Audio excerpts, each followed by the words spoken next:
गए, घर जाकर के प्यास लगी, पानी पिया, पेट में जगह नहीं और दर्द हो तो पेट पे हाथ घुमा के क्या कहे, प्रधान जी डालडा बढ़िया क्वालिटी का नहीं था। हलवाई कोई काम का नहीं, सामान बढ़िया नहीं, मूर्ख कहीं के सामान बिगाड़ दिया, अपना पेट बिगाड़ दिया, दो नुकसान कर लिए, खाने की अकल नहीं और दोष किनको दे रहा है। ये आदमी की अकल है, कोई जानवर ऐसा काम नहीं करता।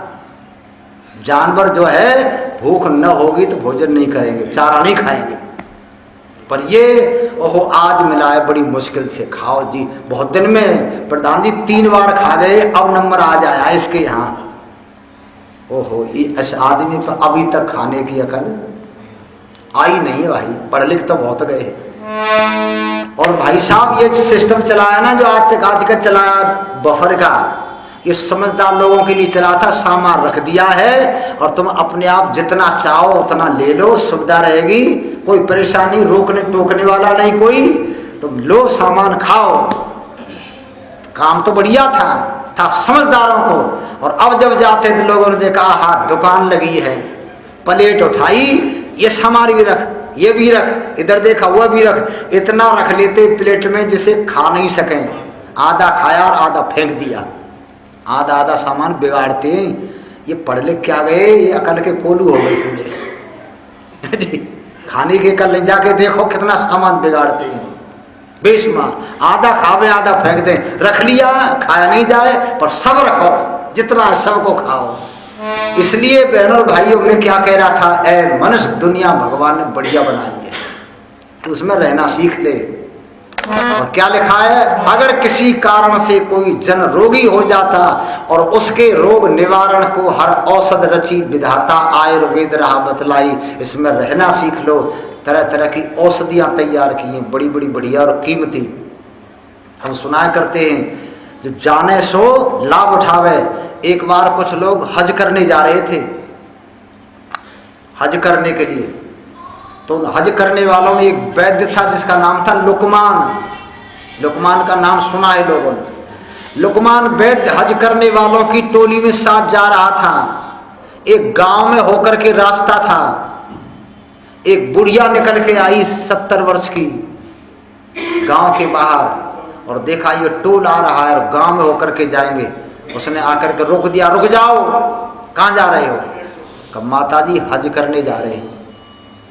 तो माता क्या कहने लगी, तुम बहुत बढ़िया आदमी हो, पर बेटा एक बात सुनो, इस गांव में होकर के मत जाओ तुम। उन्होंने कहा रास्ता तो ऐसे ही है, हम जाएं कहाँ, हम तो इसी रास्ते से जाएंगे। बुढ़िया कहने लगी बेटा ना, इस रास्ते से मत जाओ, मैं तुम्हें यहाँ बताने आई हूँ। उन्होंने कहा माँ बोल हो क्या गया है? बुढ़िया ने कहा गांव में बीमारी फैल गई है, लोग मर रहे हैं, इलाज होता नहीं, बच्चे मरते हैं, बुढ़े मर जाते हैं और कोई इलाज नहीं, जानते नहीं, बहुत भयंकर बीमारी, और तुम जा रहे हो हज करने। बेटा गांव में होकर के मत जाओ, नहीं तुम में बीमारी लग सकती है, मैं बचाने आई हूँ। लोग कहने लगे बहुत बढ़िया, बड़ा उपकार किया। ये गांव से बच करके निकल गए। सब लोगों की लाइन नहीं हो, उसी लाइन में वैद्य लुकमान लगा हुआ था। लुकमान जब वहां आया तो उसने कहा भाई ऐसे क्यों गए तुम, ये क्यों नहीं चलते हो? उसने कहा बुढ़िया ने बता दिया है गांव में बीमारी फैल गई, लोग मर रहे हैं, बीमारी हमको लग सकती है, इसलिए हम बच के जा रहे हैं। लुकमान ने कहा जाओ तुम इधर होके, मैं तो इधर ही जाऊंगा। लोगों ने मना किया, मना करने पर भी उसी गांव में होकर के जब लुकमान निकलने के लिए गांव में पहुंचा तो लोगों ने कहा यहाँ तो लोग मर रहे हैं। तो उसने कहा क्यों मरते हैं, कैसे मरते हैं, लक्षण क्या है बताओ? ऐसे ऐसे ये स्थिति होती है, तुरंत मर जाते हैं। उसने कहा तुम दवाई नहीं जानते? हम नहीं जानते। उसने कहा दवाई तो तुम्हारे गांव में है, दवाई तो तुम्हारे गांव में है। कहा हम नहीं जानते। लुकमान वैद्य था, वो जानता था, जड़ी बूटी भगवान ने तरह तरह की उगा दी है, एक से एक बढ़िया। उसने वो जड़ी बूटियों को लिया बहनों और भाइयों, उसकी दवाई बनाई और उनको देना शुरू कर दिया। लोग ठीक कर दिए, स्वस्थ हो गए। ये इलाज करता रहा, हज करने वाले चले गए और हज करके जो लौट के आए वो तो लुकमान वही मिला। वो कहने लगे इसी गांव में रह गया तुम? हज करने नहीं गया कि नहीं गया। और वहीं से फिर वो व्यक्ति वापस उनके साथ लौट के आया। तब लोग क्या कहने लगे, मूर्ख, हज करने आया था और बीच में से लौट चला। तो लुकमान कहने लगा, मेरी तो हज हो गई, मेरी तो हज यही हज है मैंने लोगों का। तो बहनों और भाइयों, इस दुनिया में एक से एक बढ़िया जड़ी बूटी कीमती उग रही है, भगवान ने पैदा किए हैं। हम उनको न प्राप्त करके न खाना जाने और जो है न खिलाना जाने, तो कहते हैं अगर किसी, भगवान जानता था बीमार हो जाएगा तो तेरे लिए दवाइयाँ, आयुर्वेद भरा पड़ा है तेरी सुख सुविधा के लिए सारी चीज। और फिर कहते हो भगवान ने हमको कुछ ना दिया, ऐसे भी है कुछ क्या? भगवान ने हमको क्या चाहिए, तेरे को सारी दुनिया बना करके दे दी, एक से एक बहुत बढ़िया। और क्या लिखा है आगे सुनो,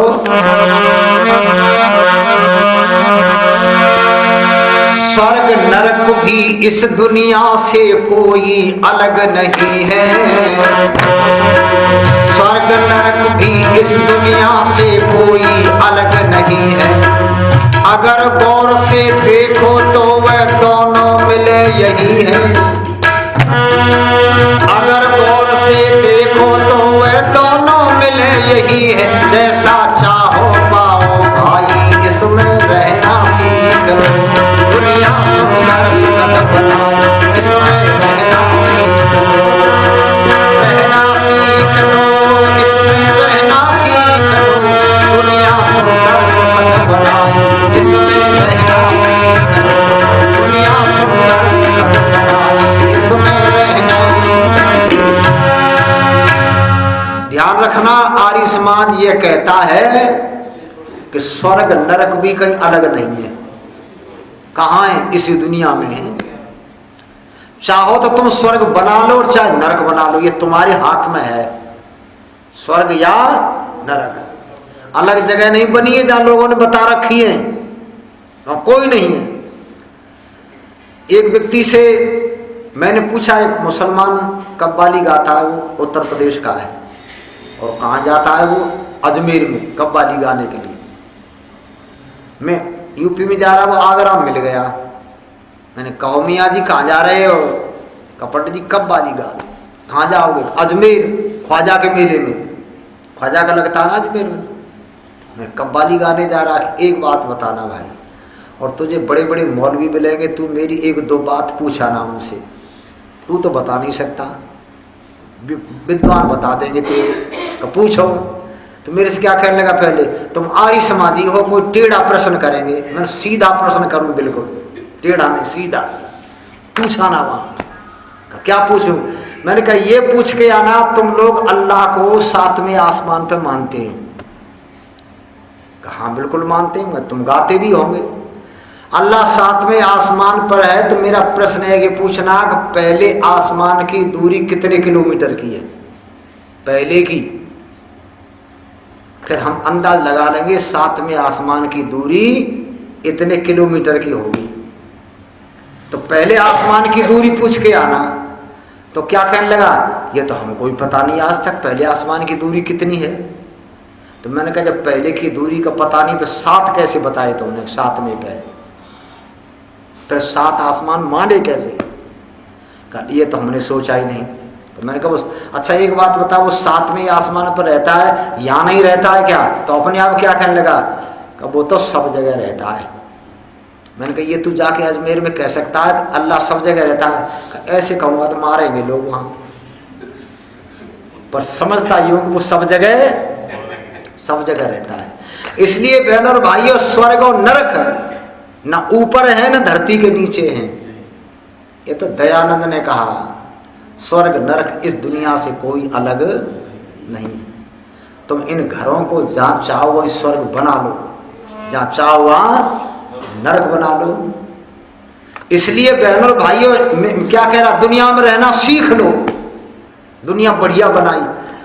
कुछ लोगों पे तो क्षमा करना 90 वर्ष की उम्र हो गई, बोलना नहीं आया, इतने दिन से बोलने तक की अकल नहीं आई। हमारे पंडित गुरु किशोरी लाल जी से एक आदमी कहने लगा गांव में, पंडित जी आज गांव में तुम प्रचार करने आए हो, हमारे गांव में एक आदमी ऐसा है सबसे बड़ी उम्र का है और गाली दे के बोलता है, बिना गाली के बोलता ही नहीं। पंडित जी कहने लगे लाओ हम समझाएंगे उसको बुला के ले आए। आपको पंडित जी बुला रहे, नंबरदार जी चलो। वो आ गया। पंडित जी कहने लगे भाई साहब मैंने सुना है तुम गाली देते हो, हवन कुंड बना है, खड़े हो जाओ, हाथ में सामग्री लो, हम मंत्र बोलेंगे और आहुति दो और आज प्रतिज्ञा करो कि किसी को गाली नहीं देंगे। अब वो आदमी खड़ा हो गया सामग्री लेकर। गांव के लोग कहने लगे आज सुधरेगा, पंडित जी के चक्कर में आ गया आज।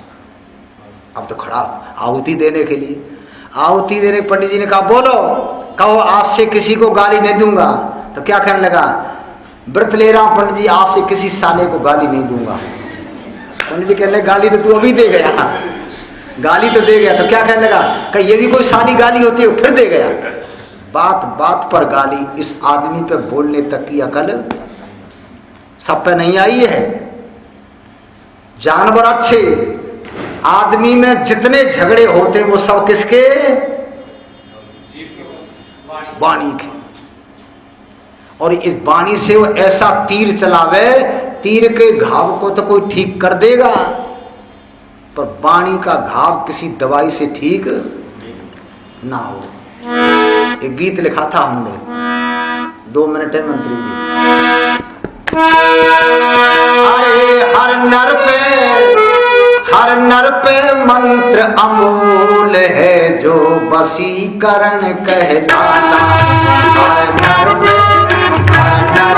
मंत्र अमूल है जो वशीकरण कहलाता।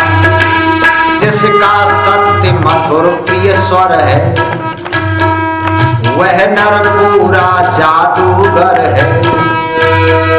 उसका जग पर होता असर है जिसका मीठा बोल है। भूमंडल शीर्षक खाता, भूमंडल शीर्षक खाता। हर नर पे मंत्र अमूल है जो वशीकरण कहलाता। हर नर पे मंत्र अमूल है जो वशीकरण। जिसकी रसना में रसना है, जिसकी रसना में रसना है उसका क्या जग में बसना है। उसे तो चक्कर में फंसना है जो बकता बेतोल है। बिन सोचे शब्द सुनाता, बिन सोचे शब्द सुनाता। हर नर में मंत्र अमोल है जो वशीकरण।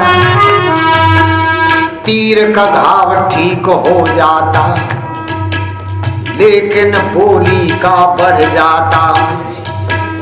किसी समय इतना हो जाता, किसी समय इतना हो जाता। करती तेग किनोल है फिर खून की नदी बहाता, खून की नदी बहाता।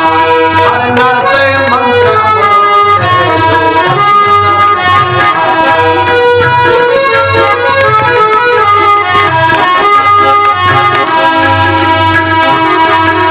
कटवानी झगड़े करवा दे, कहो तो रस्ते में पिटवा दे। महाभारत से युद्ध रचा दे, समझो मती मखौल है। इतिहास हमें बतलाता, इतिहास हमें बतलाता। हर नर पे मंत्र अमूल है, हर नर पे मंत्र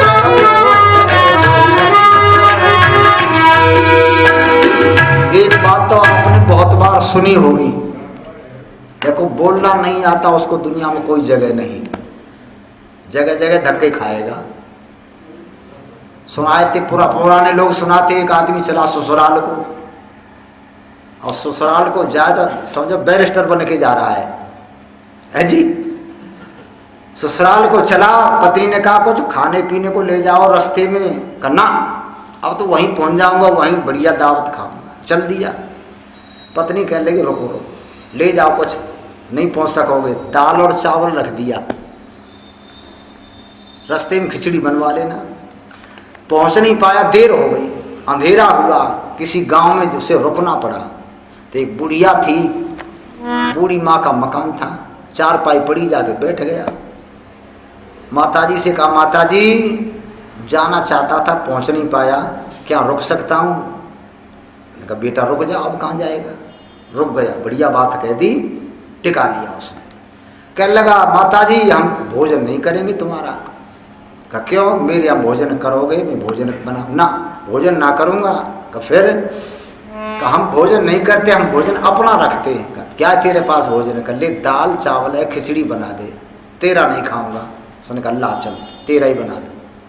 उसने लेकर के पतीली में डाल दी और आग जलाई, दाल बना रही थी। ये दरवाजे बैठा, अब बढ़िया बोलना इस पर ज़्यादा आता ही नहीं था, तो बढ़िया बोल गया तो टिका लिया। इस पर कहाँ बढ़िया बोलना। देखने लगा, कहने लगा, माताजी तेरी भैंस बहुत अच्छी है, कितने खरीदी है? 40,000 की। दूध कितना दे? 15 लीटर। ओहो, भैंस अच्छी, दूध भी खूब बढ़िया देती, पर एक बात बतला माताजी, ये मर गई तो इसकी लाश कैसे निकलेगी? तेरे घर का दरवाजा तो छोटा है। और देखो कितनी बुरी बात कह दी। बुढ़िया कहने लगी, नालायक कहीं के, तेरी खिचड़ी बना रही हूँ, तू भैंस को मारने की सोच रहा है? चुप नहीं रहता। चुप हो गया, समझ गया गलत बोल गया। और चुप हो, पर कहाँ चुप रहे ये? वो कहाँ चुप रहे? थोड़ी देर में क्या देखा, एक बहू निकल के आ रही है। माताजी ये कौन? लड़के की बहू है। लड़का कहाँ है तेरा? तो बिजली घर में काम करता है। ओहो माताजी, बिजली का करंट लग गया उसको, वो मर गया तो ये बहू कहाँ जाएगी? बुढ़िया का पारा चढ़ गया। और खिचड़ी जो थी, ले अपनी खिचड़ी, भाग मेरे घर से। कभी भैंस को मारे, कभी लड़के को मारे, तेरे बोलने की अकल नहीं। अब सामान किसमें ले? तौलिया थी, उसमें खिचड़ी डाल दी उसने, उसमें डालकर बुढ़िया डंडा लिए, भाग मेरे घर से। और जब चलने लगा तो उसमें से पानी टपक रहा था, तौलिया में से खिचड़ी का। रास्ते में कुछ लोग कहने लगे, तेरी तौलिया में से क्या टपक रहा है? कुछ ना टपक रहा, जवान का रस टपक रहा है बस, और कुछ नहीं है, और कुछ नहीं है। बोलने की अकल नहीं। बहुत व्यक्ति हैं, बहन हैं, भाई हैं, काफी उम्र हो गई, पढ़े लिखे हो गए, पर बोलना हर व्यक्ति पर नहीं आता है। दुनिया में 80% झगड़े बोली के, 80% झगड़े बोली के। और कोई कोई तो माँ क्या कहती है, ओहो बहू घूंघट तो करती है इतना, और उसमें से कभी कभी सास को ऐसा तीर मारे, छाती फट गई उसकी। बुढ़िया बैठी है, अब ना बोले, क्या हो गया? मत पूछो, छाती फट गई। ऐसे बोलती है और घूंघट करती है खूब, और 303 का ऐसा इसका जो है। मैं तो इसके तो बहुत भाई बहन सब, कोई लड़के से, लड़की से, पिता से, पुत्र से, बाबा, ये सब जो है हर एक पे बोलना नहीं आता। तो कहते हैं दुनिया बड़ी बढ़िया बनाई है मनुष्य। तो देखो जानवरों में बोली के झगड़े नहीं होते, क्यों जी? जानवरों में खाने पीने पे झगड़े हो जाएंगे उन पे, पर बोली के झगड़े उनमें नहीं होते। मनुष्य जो असरफल मखलूकात, हीरा पुत्र, अमृत पुत्र, इस पे बोलने तक की अकल नहीं। इसलिए कहते हैं वेद भगवान क्या कहते हैं, दुनिया में तुम रहना सीख लो भाई, दुनिया बढ़िया। आखिरी लाइन क्या थी? वाणी ही तो वशीकरण है, वाणी ही तो वशीकरण है।